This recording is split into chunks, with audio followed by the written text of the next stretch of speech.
Hi, I'm Lexi, and you're listening to Look It with Lexi. My podcast focuses on people who are working extremely hard and doing extraordinary things. Today's guest is one of my best friends, Peyton Gohl. Peyton is going into her senior year at Alpena High School, where she is in Key Club and SLS. She's in an organization called FCCLA, where she is Michigan State's vice president. She's also a chapter officer for Alpena. Peyton is on the Dance Center competitive team, and she was recently crowned Miss Nautical Coast 2025 after being crowned Miss Nautical Coast teen back in 2023. Not to mention, Peyton has overcome challenging health issues, including POTS and PNES. Thank you so much for being here, Peyton. Thank you so much for having me. I'm so excited. You're involved in multiple clubs like Students Leading Students and Key Club. What roles have you taken on in those organizations, and what is the impact they've had on your leadership journey? In Key Club, I started this year. I ran for the secretary part. So I got that, and I was in that role until about May when we gave it away. Key Club was originally it was super big and popular in the high school, and it kind of had a dive down. So not many people were super interested. It wasn't really a very talked about club. And then it kind of came back this year. And so I originally learned about it when I was doing early college because you need so many volunteer hours for that. So I learned about it. I was super interested, and me and my friends did it. It was so much fun. We did a lot of volunteering. We did feeding kids ministry. It was great. So I'm still going to be involved in that as my senior year goes on. I just won't have the officer position. Yeah. And then in Students Leading Students, I started in my sophomore year. I was super excited. It was so much fun. And kind of just being able to be around the student body and working with that and creating a change had such a big impact on me because I was being able to impact other people in the school. Yes. What has been your proudest accomplishments as a student leader so far? I would say that my biggest accomplishment would be being the Michigan vice president of membership for FCCLA. Yeah, huge accomplishment. So how do you manage your time and energy across school, club, and responsibilities? Because, we don't have advisory anymore, so it's like you had to miss class to go to these meetings. Yeah. Luckily, I had 1 off hour first semester and 2 off hour second semester. So that really helped me being able to finish up schoolwork, get ahead in school, especially as I was in early college and I had college classes going on. But also setting my priorities straight. So figuring out what needs to be done right now and what can wait as the week goes on. Awesome. So you're also a competitive dancer. So tell us a little bit about what got you into that and how long you've been doing it.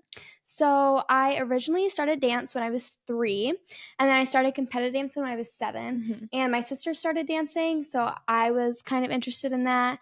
And it was really cool because when I first started, I was so new, and the group wasn't really that big. We lost a lot of people, we gained people, we lost a lot of people, we gained people. And then when I was 7, I was invited to be on the competitive team. And at the time, my first year, it was me and 2 or 3 other girls. It was super small. So we were only in a production. And it was cool because I got to dance with my sister in that production, which made it a lot easier for me to calm down, especially being backstage and about to go compete. Yeah. So I got to be in a production. It was super cool. It was a great experience. And then from there on, I just kind of continued my love for dance and continued my love for competing. What is your favorite dance you've ever done? My favorite dance would have to be Hard Knock Life. That was my favorite. That was one of the dances where it was with the full original group when we were kind of gaining more people and they were staying. Yeah. So we all were really close and we got so many props, and being so young, it's kind of hard to keep us motivated but also on task. And so that dance was so much fun for us, and we had so many things in that dance that we enjoyed as the dance went on. We each had parts, and it was just so much fun. I loved that dance so much. I also have to say, Peyton has the best facial expressions when she's on the stage. Thank you. She's always got it. So you're heavily involved in FCCLA. So that's what we'll cover next. For those who don't know, what is FCCLA? FCCLA stands for Family, Career, and Community Leaders of America. It's tied in with CTE programs and CTE programs throughout Michigan and throughout the U.S. I got my state officer title kind of at the FCCLA state conference. Yeah. And that was actually my first state conference I've ever been to. I'm very new to FCCLA. It was our school's first year doing it. That's what I was going to say. So it was kind of a really big step, but I'm so glad I did it. It's become one of the best accomplishments ever. As the state vice president, what does that role involve for you? So for me, the key, I was actually really confused about that because I was like, so what am I really going to be doing? Yeah. Like, I went into my interview and I knew that that's what I wanted to do, but I didn't know the whole behind the scenes about it. And so basically the keyword is membership. So I'm trying to get more people involved and more new chapters to come in and be part of us. And something that's really helped, though, is that because I'm a part of a new chapter, I can take what intrigued me, what made me and my classmates interested, and what me and my first year chapter kind of learned, and I can take that and kind of do my own thing with that and talk to the other chapter officers, and we can create something that will make other people more interested in creating a new chapter. Wait, so how many like other schools are involved in FCCLA? Like when you were at the state conference, were there a lot or were there not very many? There was a lot. Okay. I would say. I met so many people there. They are from all over, schools that I haven't heard of, schools that I'm familiar with. But I would say there was not schools in our general area around like us. The Northeast Michigan. Yeah. Yep, it was definitely on the west side and down. So that was kind of cool to meet other people from around the state. How has FCCLA shaped your goals and helped you grow as a person? I would say that FCCLA has shaped my goals a lot in becoming a teacher because I got to learn so many skills from that. And this also comes with like how I'm growing as a leader because I've gained a lot of communication skills, leadership skills, teamwork skills. And now I know how to work with one another, how to work with people that I might not even know that well, especially because I didn't know the people besides one. I knew Maisie, but I didn't know the other people that I was going into this officer chapter with, state level wide. Yeah. And it was really cool because everything that I've gained throughout the past year being in FCCLA, I was able to use those skills and create friendships, be a friend to other people, especially in that group, because it's so important to have a tight-knit community between the 5 of us. Yeah. Especially because we kind of are a small state chapter, but also leading into bigger and better things and growing FCCLA as a whole. And those skills are going to be amazing in like high school because it's like when you start a club, like people are scared. Like I remember our first SLS meeting, we were all like, hey guys. Yeah, I agree. Those are amazing skills. So what advice would you give someone who's looking in to take a leadership role in FCCLA or something similar like that? Yeah. I would say believe in yourself. And that's something that's very like everyone kind of says that. But I feel that a lot of us try to find validation in other people and try to put our confidence in other people so that they can tell us, oh, I believe in you. You can do this. But for me, those words were great from other people. Like that made me feel so good.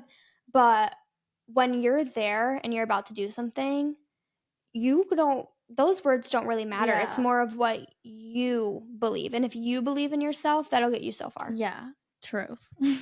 So next we're going to talk about pageant. Congratulations on being crowned Miss Nautical Coast. I had the honor of being able to watch Peyton get the crown. I was so proud. So what inspired you to get involved in pageantry? My sister was a former Miss Nautical Coast. And at first I was like, you're going to do pageant. Like, what are you doing? And then she loved it. And I got to see all of the little girls run up to her. And it was just so cool to watch her be a role model in the community. And then she moved on to Miss Michigan Volunteer, where we got to go to Tennessee and watch her in the Miss America Volunteer pageant. And that was super cool. Yeah. I was so excited. And I've never spent time like that in Tennessee before. So I was like, okay, trip. And then I got to watch her on stage, but not only her, but all of the other girls. And I started imagining myself, especially during their talents or their evening gown walk, stuff like that, because I was like, I feel like I could do that. And I'm really interested in it. So I came home, and at the time, my hairdresser, Missy Bannon, who is my amazing pageant director now, she talked me into it, and I'm so glad she did, because I would have never been teen and I would have never been Miss. Yeah. Yeah. So kind of like tell people like what, because every pageant's different. What do you guys do for your pageant? Like, Yeah. So we have a whole week leading up to it. Well, we have 4 days. Mhm. And then that Friday, we have an interview, and that's held with the judges who will be at the pageant as well. It's very personal. It's just kind of us girls waiting around. We go into our interview. For the teens, it's 8 minutes. For the Miss, it's 10. And then after we're all done, we go to lunch with the judges so that we can feel our bodies before the actual pageant starts. Then we go to the theater, and we kind of hang around, kind of calm our nerves down. And we first start with an opening number, which is what we learn for the first 4 days. We learn that Monday through Thursday. Yeah. And it's really interesting because you get people who have never touched a dance floor before to people who are dancing twice a week. Mm-hmm. So it's really cool to see everyone kind of come together and help one another in that, and then be able to perform that on a stage in front of the community just in 5 days. So we start with an opening number, and then after our opening number, we always do this. It's usually a fact. This year we did, since it was holiday themed, we did what was your favorite holiday, tradition, stuff like that. But usually it's a fact. So that's kind of the first time that the audience will be able to hear you speak firsthand, and then you kind of just loop off. Everyone does that. And then we go into our fun fashion. It used to be fashion runway. Now it's fun fashion. And you kind of get to express who you are to the audience and dress up like that. It's so much fun. This year I was an elementary teacher. Yeah. And you do your walk. You're super fun. You can add your attitude, your personality. That's really what it's about, is to have people see who you are, the judges see who you are. And after that, we move into talent. And talent is something that we work on for a very long time at home. I've always danced as my talent. We had a girl do a lovely piano piece this year. It was beautiful. Do our own talents, and it's typically very nerve-wracking behind stage. We're like frantically running through it. And then we get past that stage, and the for real, or what feels like the true competitive events are finally over. So we kind of calm down. And then we move into our evening gown. So we put on our beautiful dresses that we've had in our closets for months, and you do your lovely gown walk. You get to be able to see the audience, see the judges, and then you meet in the middle, and you get asked a question from one of the judges. And that's definitely the biggest part that makes everyone nervous. Yeah. That's something that we talk about since Monday, because we are so nervous for it. And you don't know the question. You don't know what judge it's going to come from. So that is a really big piece, I would say, into your scoring. Interview is a lot bigger, but just being able to have the confidence in yourself is so big. So you answer that, you kind of go off, and then we come back for our closing number, which we also have practiced Monday to Thursday. And after that, we do the crowning, do the awards, and then after we have the afterglow and a party, and there's food, and you just kind of get to celebrate. So, yeah, it's such a fun day. How do you prepare yourself on pageant days? So I prepare myself the whole week beforehand, like I said, but I also have my outfits, my jewelry, my shoes, everything done. I know what I'm going to do with my hair when the day comes. And so I already have everything set out. So that helps me a lot, be able to calm down, because I'm like, I've been preparing for this. I'm not going to forget anything. Yeah. I know what I'm going to be wearing, how I'm going to look on stage when the time comes. And then the day of, I have to get super good sleep. Yeah. Like, if I don't, I'm tired. And the week is exhausting. Yes. The pageant is exhausting. It's so fun, but it's so tiring. So having a really good night's rest beforehand, and then waking up, I like to calm down by watching some Dance Moms. Get ready. Like, I have to. This year, I went and I got my hair done, which saved a lot of stress. Personally. A lot of bobby pins. Yeah, for real. So that saved a lot. But really, it's kind of just a personal routine of like, this is what's going to come first. This is what's going to come next. This is what's going to come after that. and then I'll be fully ready. Yeah, just like the organization of it. Yeah. Yep, for sure. Are there people in the community that have supported you through this journey? Yes. So not only the whole community has just done so much, like I've never seen a community that's been able to come together and be so kind to people who aren't from the Rogers City area. I'm from Presqu'île, so I'm not familiar with all of their faces, but they are so willing to meet anybody, and they have such a welcome and kind heart. I would say that Nicole Banish and Missy Bannon, they are my pageant directors. They've done the world for me and more. They make all of us feel so special in our own separate ways, and they believed in me this whole time, and not just when I was competing for Miss, but also Teen Miss. And without them, I definitely would not be here and have the confidence in myself that I do. Also, Sarah Moe, she did my basket for me for pageant. We have raffle baskets. So she built mine for me this year, and she did when I was a teen.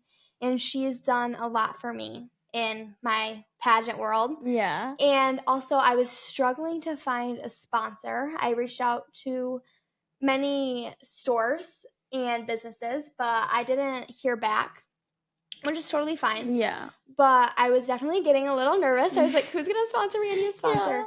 And I reached out to Jeff Idelsky. And within 10 minutes, he was like, yes, I will sponsor you. Here are the businesses I will be sponsoring you from. And I will gladly do this for you, as much money as you need. And so it was amazing. It was a breath of fresh air. I was so relieved. And he hasn't just done that for me, but he's done that for so many others. Yeah. And he is such a big supporter in the Nautical Coast program and scholarship. He's just an amazing person. That's awesome. How did like the Nautical Coast start? Like, do you know? Well, yeah, it originally was Miss Rogers City. Oh, so okay. I'm actually the last Nautical Coast. I don't know if you know that. I'm the last Miss Nautical Coast. So are they changing it back? Oh my gosh. So they're going back to Miss Rogers City. So it'll be just Rogers City based. It won't be Posen or Presqu'île or Onway or anything like that. Just Rogers City. And then I believe what happened is not as many girls were interested in Rogers City, so they expanded it out so that they could keep this pageant going. Yeah. But I think they're going to do so well when it goes back right to Miss Rogers City. But yeah, that's kind of how it started. That's fun. Yeah. So how do you kind of use your platform to like raise awareness or advocate for like causes that matter to you? Yeah. I would say that for me, when I have the crown on my head, it's not just a title, but for me, it's a job. And so being able to fulfill that job is so big for me because especially during the Nautical Festival, we were walking around, we saw a lot of people, and just the little kids who would come up to you and hug you and be like, I've never seen a queen before, and they would try on our crown, and it was so precious. And so being that role model to other people, but also being a friend to people in the community and being a shoulder to lean on in times of need goes so much more than just holding a title. It's really a job. And so that is just so important to me. That's awesome. So now we're going to talk a little bit about your health journey. So you have POTS and PNES. Can you kind of share what that experience was like for you about like figuring it out and like? Yeah. So it all started summer of 7th grade going into 8th grade. There was a lot of change going on in my life. And I was home alone when it first started. I was home alone. My parents were at work, and I had an episode. Don't really know what happened. Yeah. I kind of woke up, and I was terrified. I was like, what just happened? I'm home alone. And I felt so weak. I felt like I could not get up. Yeah. So I honestly, basically crawled to the fridge. I couldn't open up the fridge. I was so weak. So I had to call my mom. And I was so stressed out. They sent an ambulance over. They came in. My parents rushed from work. They dropped everything that they were doing, came over to the house, and the people who they weren't the Alpena ambulance. They were Presqu'île. And so they came in and they were like, oh, well, it's probably just an inner ear infection. Oh. And my parents were like, okay. So instead of me going into the ambulance, my parents drove me up to Rogers City, and I still could not walk. I could barely hold my head up. I really could not move. I was so weak. And I was carried into Rogers City, and they were like, we don't have the equipment to help your daughter. So we drove into Alpena. Oh my gosh. And still everything was the same. So I was in Alpena. I was in the hospital room in the ER. Thankfully, I got in very fast. And I did all of the normal ER things. You know, you get an IV and your blood work and everything like that. And I was out of it. I didn't even know that they took that they put an IV, and I was out of it. I really had no idea. Mm-hmm. So I don't even remember a lot of it now looking back at it. I just remember it happening, who was there, going to Rogers City, going to Alpena, and really just not being in the moment. Mm-hmm. So we went home. I ate there, and I started to feel a lot better. So we went home, and that was actually in August. So I was starting 8th grade year. Yes. That was like the hardest year of my life. I was taken from the school with an ambulance to the hospital a lot more times than I was to ride the bus home. Yeah. And the first time that I had an episode at school, I was in a classroom, I believe. And I think I made it to the office. Maybe I was in the hallway. Not sure. I had a heart monitor on. The ER had me do a heart monitor thing. So that was on me, and the ambulance came. I was taken in the ambulance. I was terrified. I've never been in an ambulance before. So that was so scary for me. And I just wanted my mom and my dad, and they asked me a lot of questions I didn't really know how to answer. I didn't remember the color of my mom's car, anything like that. And so from there on out, it was kind of just a very repetitive thing. And so in the end, it started becoming like I'm a distraction in school, because there was more times than not that there was a soft lockdown, and it was because I was being taken into the ambulance and leaving. So that was really hard for me. I lost a lot of friends, but I also kind of felt different. Like, I always was the person who had many friends, and I was super excited to go to school. And then ever since that time, when I was starting to be taken home from ambulances, taken to the hospital for ambulances and stuff like that, I felt a lot more different. And then my anxiety started to increase a ton. And so I already knew, I felt like people were staring at me every single time I was in the hallway. I know exactly what you mean. I was like, why are people staring at me? They probably weren't. But then I started overthinking my looks, what I'm wearing, how I feel about myself. So then my mental health kind of started to drop. It was the hardest school year ever. And in February, I had a week-long epilepsy test. So I was there for a week. I was doing dance on Zoom in the hospital room. I was doing all my schoolwork, and I was originally like a straight A student. My grades dropped a lot. That was very humbling for me personally. And that whole week was full of fear, for sure.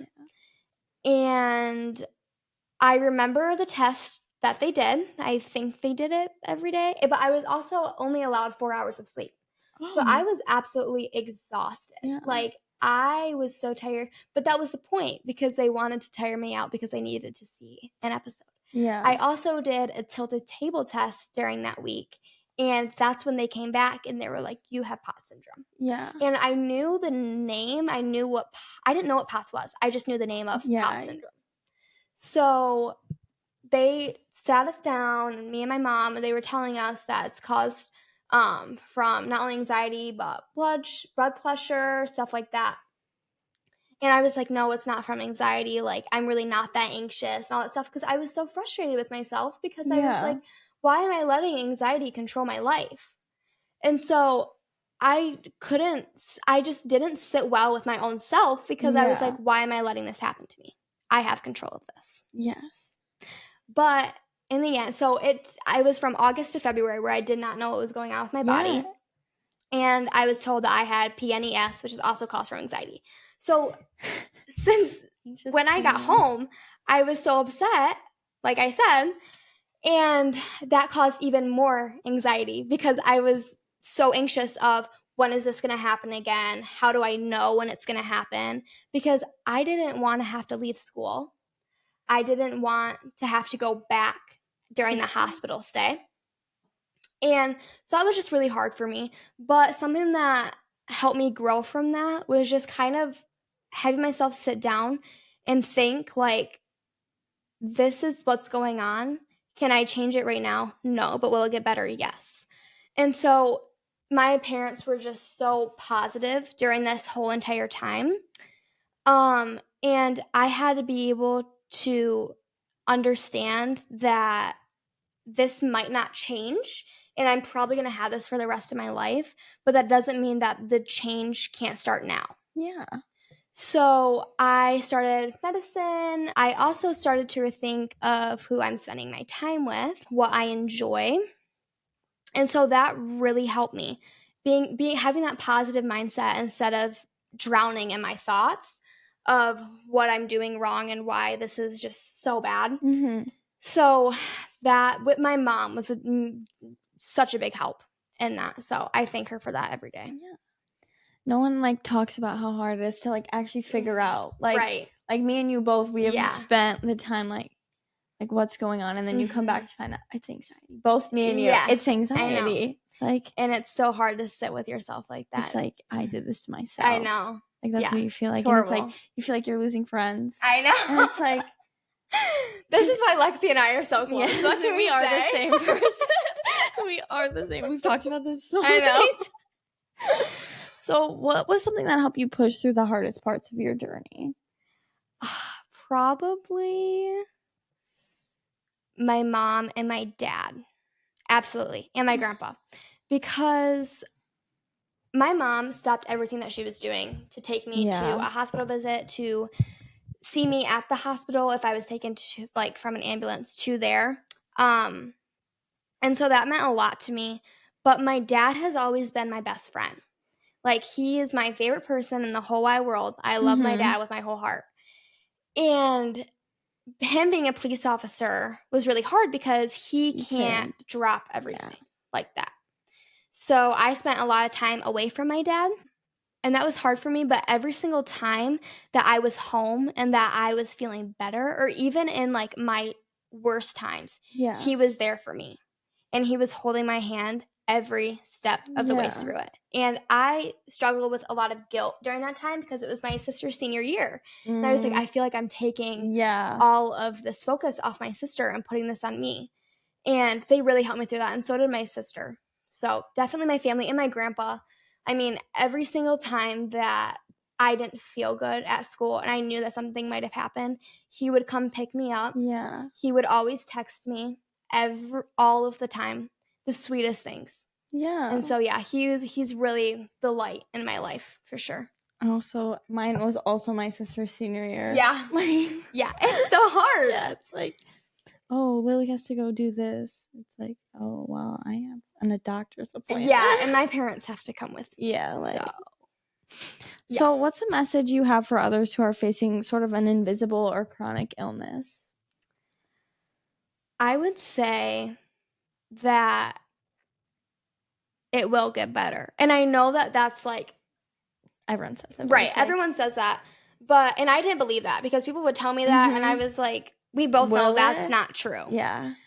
But understanding who you are and realizing, well, originally finding the cause. Finding the cause is like the biggest thing because then you can go from there. So for me, anyone who's dealing with anxiety and is dealing with anxiety hurting them health-wise, I would say sitting yourself down and thinking through all of the things that are making you feel this way. Because for me, anxiety was who I was around, all of the changes in my life that I was going through. And I was so anxious about the future. That was a big part. I was a what if girl. And so my mom was always like, no more what ifs, no more what ifs. So kind of changing your mindset in that way can not only help you mentally, but physically, and can make you healthier as a person. And you're looking at two girls who thought the same thing. Right. And here we are on a podcast. Yeah. Here we are. Okay, so now we're going to talk a little bit about like the mindset, the growth that you were kind of talking about. So how do you kind of stay grounded while juggling so much leadership, health, school, and like public speaking? Yeah, I would say definitely setting my priorities is really big. And something that my mom's always said to me was one bite at a time. That's her motto. She has like an elephant painting, and underneath it says one bite at a time, but it's true. Yeah. And so when I feel like everything has to be done at this very moment, I do one bite at a time, whether she knows it or not. It's always running in my head, Mom. Thanks, Shelly. So when I know that I have a report due for FCCLA, but I also have this going on and this going on and this going on, I figure out what can wait and what can I do throughout the next week and what can I do now. Yeah. So kind of setting my priorities and figuring out the order that I'm going to do it, when I'm going to do it, but also making myself responsible for doing it and not just setting it aside. So what's like a personal habit or routine that helps you kind of stay focused? Is it kind of like the priority thing again? Yeah, 1000%. And also something that helps me really stay focused and not have stress on myself would be talking to other people, because I always have to talk to people. Like if you ask for my routine, that is my routine. Like telling people how I feel and being able to get other people tell me how I can make this better. Like that is my routine. I don't really have a main routine of figuring out everything that's going on besides setting my priorities straight and asking people, what ways can I do this and what ways can I make this work? And then who is someone you look up to, or like any mentors, role models, or people who that inspire you? One of my biggest role models would be Mrs. Gerke. She is my teacher academy teacher, and she isn't just a teacher, but she's also a mom to us students. And she's taught me how to really love students, for not just who they are, but for who they're going to be. Because she's believed in me this whole entire year, and she's watched me grow. Like she's watched me pick 3 different career choices because I was going to be 3 different things. Yeah. And so she loved me for who I am, but for what I picked. And I feel like as a teacher, a lot of teachers are like, no, like you should really do this. Like this would be so good for you. Want to do that. But she helped me understand this is my choice. Yeah. And she supported me through that. And I want to do that for people. That is something that I want to do. And also Mrs. Ilsley, she was my placement teacher. Aww. And she's actually in the classroom that my mom taught in and the classroom that my mom told her she was pregnant with me in. So I was so tied to that classroom, but also the students in that classroom. And she taught me how to be an amazing teacher, how to be a role model, but to also be a friend. And she's just inspired me so much, and I can't wait to grow with her as the next year because I'll be with her this upcoming year, and I'm so excited. And like I said, my mom and my dad and my grandpa, they do the world for me. And so with my mom, like I've been kind of saying this, but now I know how to be a mom, a future wife, a friend, a sister, stuff like that. And like she's just been such a big impact in my life, and I'm so thankful that she is my mom. And my dad, same thing. He has just done so much for me, and he wants to see me succeed in everything, and I love that. And my grandpa, he drops everything for me, and so that's awesome. So now we're gonna do like rapid fire fun questions. What's your favorite movie? My favorite movie is probably, you could say a TV show too. Oh, well, my favorite TV show is Dance Moms, but I would say that my favorite movie is Ariel. I love Ariel. I love that movie too. You can never go wrong with Ariel. Do you have like a go-to song before a big event or competition, or like just a hype song? I don't have a go-to song, but I have a go-to playlist. I have a hype playlist. We played that before the pageant. And when I have other girls in the car when we're driving to competitions or to like the dance camp, the Wayne State, stuff like that, we have a playlist for that too. Yeah. What's your favorite restaurant? Ooh. My favorite restaurant's Mango's. I love Mango's. So you talked about your dream job and career. What kind of got you wanting into being that? So my mom was a teacher. She was my kindergarten teacher. And so seeing how she's impacted students, not just when she was in the classroom, but out of the classroom too, because there was many times where I've, with my mom, grocery shopping in Walmart, and people come up to her and they're like, this is what's happened. Thank you so much for helping me grow and do this. And it's just so incredible to see how much she hasn't only impacted my life, but other kids' lives too. And I want to do that so bad. Awesome. What's one thing most people don't know about you? Stop.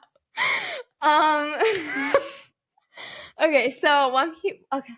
I feel like looking at me, people might not know that I enjoy hunting. We have a hunting camp. I enjoy spending time with my family there, doing the trails, taking my dog around the trails. I love that. So, yeah. And she did karate. And I did karate when I was in 2nd grade. Okay, so what is one piece of advice you'd give someone who's trying to reach their goals? I would say, I said this earlier, don't put confidence in other people, put it in you. Yes. Well, thank you so much again for being here, Peyton. It's been so much fun. And if you have anyone in your community who's working hard, please DM us at Luck Unlimited Apparel on Instagram. Thank you for listening to Luck It with Lexi. Do you believe in Bigfoot?